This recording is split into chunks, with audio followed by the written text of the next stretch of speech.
Dalam kitab Tanbihul Ghafilin yang dikarang oleh Asy-Syaikh Al-Imam Abu Lais As-Samarqandi, dalam satu riwayat dikisahkan salah seorang sahabat Rasul yang bernama Bilal bin Rabah. Beliau pernah mengunjungi Rasulullah Shallallahu Alaihi Wasallam. Saat beliau berkunjung, Rasul sedang menyantap sebuah hidangan bersama sahabat-sahabatnya yang lain. Dan Rasul pun berkata kepada Bilal, "Ya Bilal, mari makan, mari makan." Bilal pun menjawab, "Ya Rasul, aku sedang berpuasa." Kemudian Rasulullah Shallallahu Alaihi Wasallam bersabda, "Na'kulu arzaqana wa rizqu Bilal fil jannah."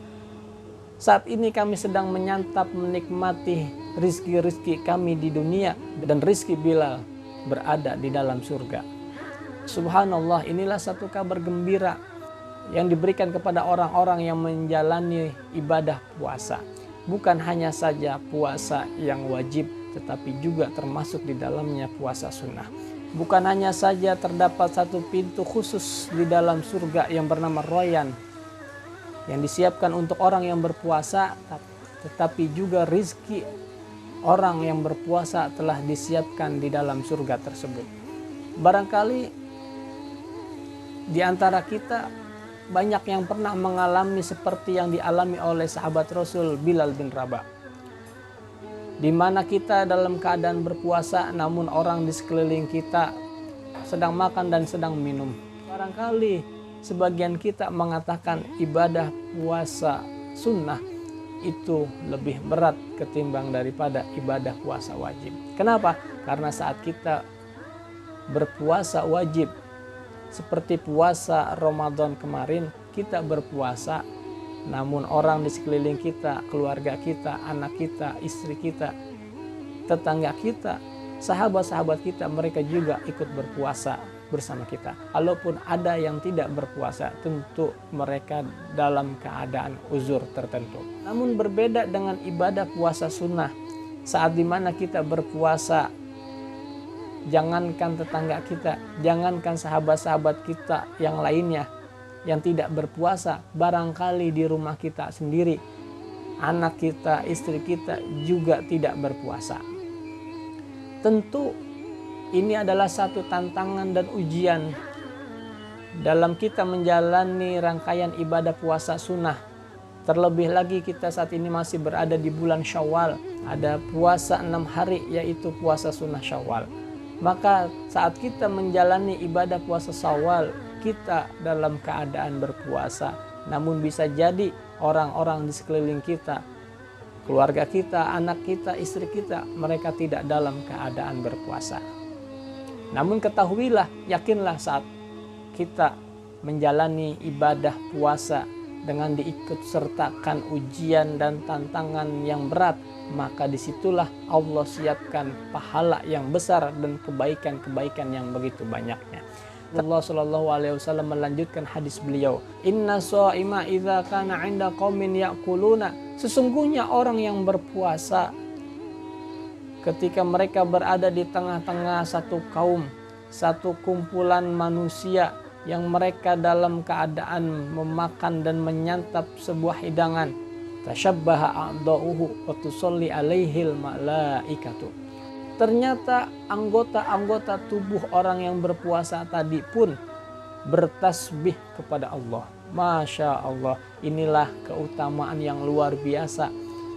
Dari kepala kita saja sudah banyak anggota-anggota tubuh kita. Mata kita, telinga kita, hidung kita, mulut kita, alis kita, dan yang lainnya itu senantiasa bertasbih untuk orang yang berpuasa tadi. Itu baru di kepala, belum di anggota-anggota tubuh yang lainnya seperti kedua tangan kita, kedua kaki kita, jari jemari kita. Itu yang terlihat, belum yang tidak terlihat oleh panca indera kita, seperti anggota-anggota tubuh di dalam tubuh kita, usus kita, sel-sel dalam tubuh kita, darah yang mengalir dalam diri kita, itu semua bertasbih untuk orang yang berpuasa. Tasbih merupakan salah satu dari sekian banyak zikir-zikir yang Allah paling cintai.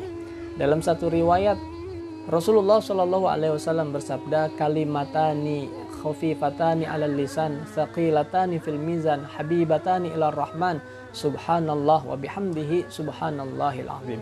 Ada dua kalimat yang sangat ringan di lisan kita, namun berat di timbangan nanti. Dan keduanya sangat dicintai yang Maha Rahman, Allah Subhanahu wa taala. Apa? Yaitu subhanallah wa bihamdihi dan subhanallahil azim. Ini cukup sampai di situ. Kemudian orang yang berpuasa, namun manusia di sekelilingnya mereka dalam keadaan makan dan minum, para malaikat-malaikatnya Allah berselawat kepada dirinya.